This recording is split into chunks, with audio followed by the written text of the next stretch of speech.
안녕하세요. 일상그래트 현주쌤입니다. 오늘은 현주쌤 출근길 토크 6번째 시간입니다.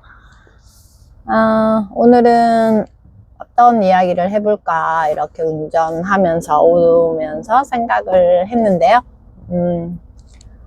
그 아이를 키우시는 엄마, 특히 엄마가 주로 교육이나 이런 쪽에 좀 관여를 하는 편이잖아요. 물론 요즘에는 엄마 아빠의 역할 구분 없이 또 같이 이렇게 동참을 하지만 제 그 세대 때는 좀 엄마의 비중이 많이 컸어요. 그러다 보니 이제 고민도 같이 하는데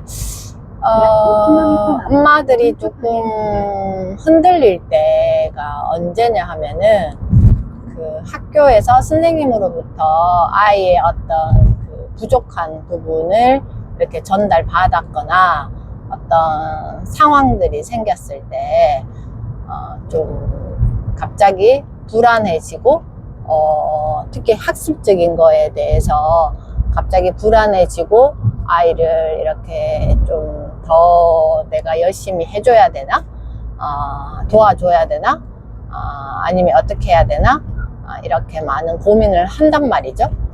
저도 마찬가지 큰아이를 키울 때 유치원, 유아기에는 크게 그러니까 이렇게 중요하게 생각하지 않다가 초등학교를 딱 들어가니까 우리 아이가, 큰아이가 99년생이니까 그때는 이제 사지선다형 시험을 봤단 말이에요. 그러다 보니 이 학습적인 게 점수로 나와버리니까 정말 이 어떻게 해야 되나 싶은 생각이 막 들더라고요.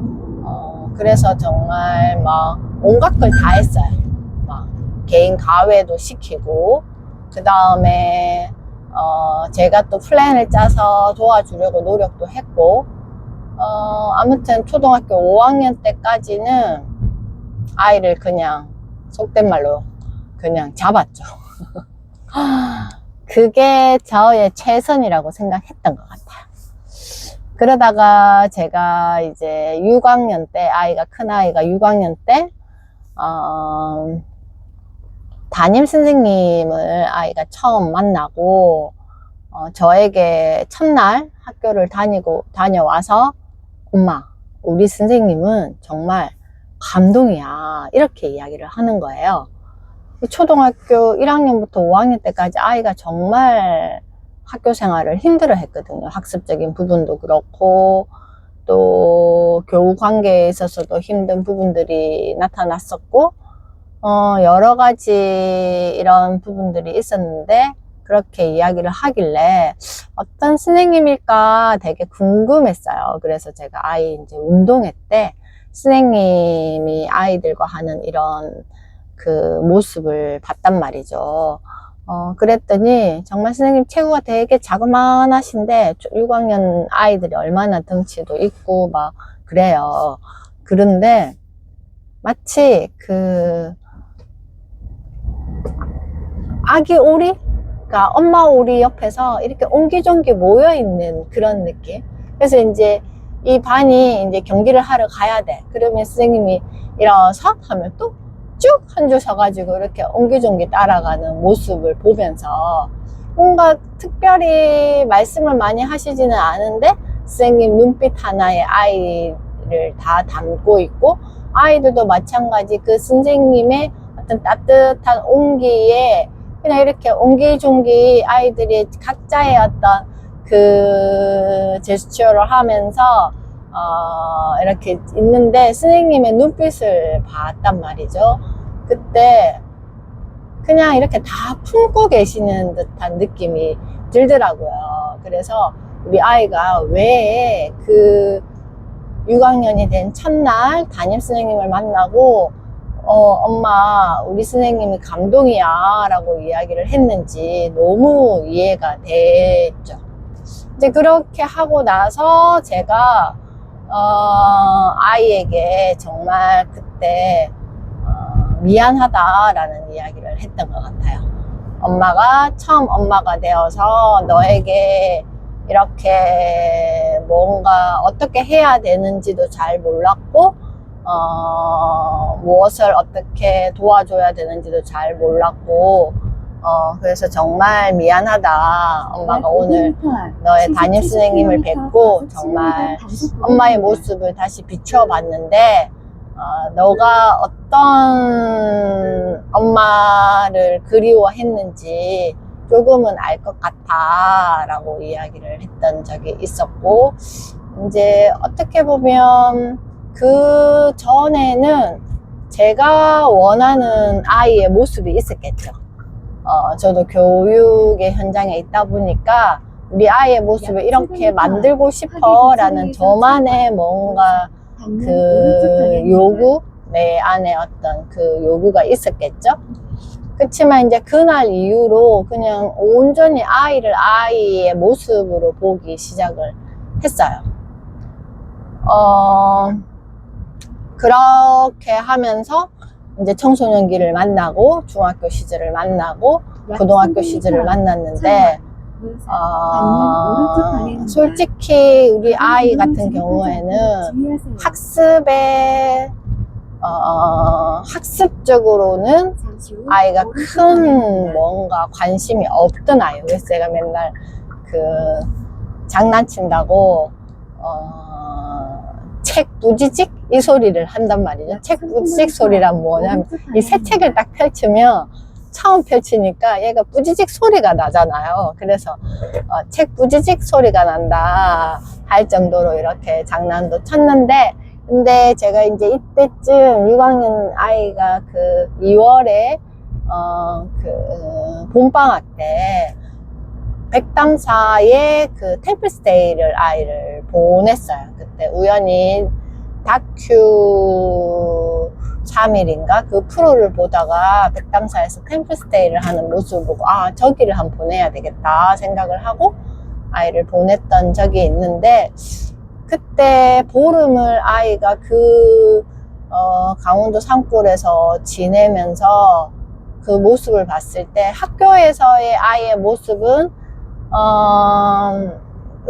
학습 기준, 성적 기준으로 하다 보니까 항상 뒤로 이렇게 물러나 있는 아이였는데, 그곳에서의 아이는 다 본인이 잘할 수 있는 영역인 거예요. 자기 물건을 정리하는 거, 그리고 청소를 하는 거, 그 다음에 그 어려움을 이겨낸다는 게 7시간 산행도 했고, 그 다음에 108배에서 시작해서 3000배까지를 하고, 새벽 2시 반에 막 일어나고, 이런 일정들을 그때 6학년부터 고등학교 3학년까지 아이들이 있었는데, 중간에 퇴소한 친구들도 있다 그러더라고요. 그때 아이가 제일 어린 아이였는데, 그걸 다 하는 걸 보고 제가 그때 아이에게 이야기했어요. 너는 엄마보다 더 나은 역량을 가진 아이야 라고 인정을 하고, 이제 그 뒤로는 중학교 고등학교 시절을 이렇게 만나면서 아이의 성적으로 아이를 보지 않았던 것 같아요. 그렇게 하고 나서 이제 중학교 고등학교 이렇게 시간을 보내면서 어차피 공부 쪽으로, 그러니까 학교에서 말하는 그 학습적으로는 아이가 관심이 없으니 그냥 재밌게 너가 또 다른 뭔가를 역량을 하나 키우면 어떨까 해서 매일 왕복 그러니까 편도로 40분씩 버스를 타고, 그러니까 한 1시간 되죠. 버스에서 내려서 또 학원까지 가야 되니까 그 미술학원을 보냈어요. 미술학원을 중3 때부터 보내고, 아이가 처음에는 내가 왜 이렇게 미술을 좋아하지도 않고 잘하지도 않는데 엄마 아빠가 여기 와서 친구 사귀고 놀아라 했는데, 친구들은 그런 분위기도 아니고 여기 내가 왜 왔냐고 막 이렇게 울면서 또 이야기를 했을 때도 그때 그랬죠. 너는 미술을 잘하고 좋아하지도 않아. 그렇지만 너가 또 다른 어떤 걸 잘하는 게 분명히 있는데, 근데 나는 미술이라는 어떤 이 분야를 조금 한번 경험해본 이게 있는 거야 라는 것만 해도 충분하다라고 했어요. 그렇게 해서 아무튼 대학을 가게 되고 지금은 직장 생활을 하는데, 제가 어떤 이야기를 하고 싶으냐면은 뭔가 성적이라든지 그 다음에 학습 태도라든지 교우 관계에 대해서 학교에서 뭔가 피드백이 왔을 때 아이를 뭐 다그친다든지 내 불안이 아이를 막 더 힘들게 한다든지, 이거는 아무런 영양가가 없다. 오히려 더 마이너스다. 그래서 정말 이 아이가